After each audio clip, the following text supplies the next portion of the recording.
Our second special guest.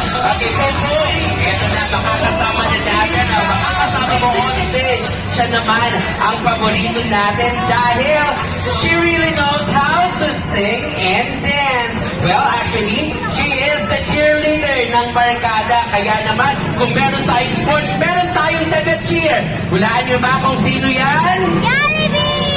Wow, Uy, this one of our Jollibee. special